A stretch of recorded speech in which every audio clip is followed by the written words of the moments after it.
The Social Climate Fund represents a major European effort to make the transition to a greener economy fair and socially inclusive for all. We are here with Raluca Painter, which is Head of Unit for the Social Climate Fund at the European Commission. Thank you so much for being here. My first question is, how will the European Commission ensure that local governments are involved in the design, in the implementation and the monitoring of national social climate plans, because in this way local realities and needs will be reflected in those plans? The Social Climate Fund, indeed, it's a new generation of funds that is bridging for the first time the climate policies, the green policies, with the social aspects and aiming to support the most vulnerable in the green transition. But often most vulnerabilities are at the local level, and it is only the local actors that know best where these vulnerabilities are located, be it in energy or in transport, and we need to ensure that money reaches throughout the territory and throughout the EU. So how do we ensure that? Through public consultations, and the instruments that created the Social Climate Fund makes it an obligation for the member states, ministries, national authorities to consult the local and regional level. The consultation is, of course, to prepare the plan and to target the measures to the vulnerable group, but we expect member states to continue the dialogue with the local level also during the implementation of the fund, and they can use existing forums of discussions, platforms, or we stand ready to discuss with them the best ways to do that. However, there are municipalities that, because they are smaller, they may lack administrative capacity or maybe financial availability. How can the European Commission manage or help manage the access to social climate fund funding? The Social Climate Fund is distributed by the Commission in terms of the money flow to the member states' authorities. So we are not working directly with the local level.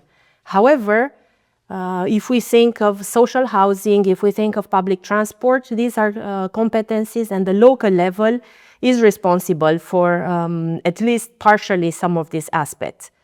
There is a way to have expenses covered through what we call technical assistance, something quite innovative, inspired by Slovakia. Transport on demand could also cover operating costs that are at the local level. Just to be concrete, the on-demand transport could be a system of minivans, for example, electric minivans, that help families to take children to school, take the elderly to the hospital. During the setup of this service, for example, the cost for operating this system, paying for the driver, could be covered also at the local level. So to support also the little municipalities. My last question is, how can the European Commission ensure that this fund or its measures contribute to the European pillar of social rights? And here we're talking about housing, we are talking about eradicating homelessness, we are talking about employment, childcare, education. So there are many things involved, but I would like to know how one contributes to the other. So through its rationale of being supporting the vulnerable families, the Social Climate Fund is totally in line with the European Pillar of Social Rights. Now, when we talk about vulnerabilities in terms of energy and transport, these are from the inclusion of carbon emissions from the transport and building sector into the ETS system. However, we see that in practice, vulnerabilities that exist already, for example, poverty, overlaps to a large extent with vulnerability that would come from ETS2. Again, in the area of transport, by ensuring that children can go to school, the elderly can go to have healthcare services, or people from rural areas with no means of transportation can go to a job place.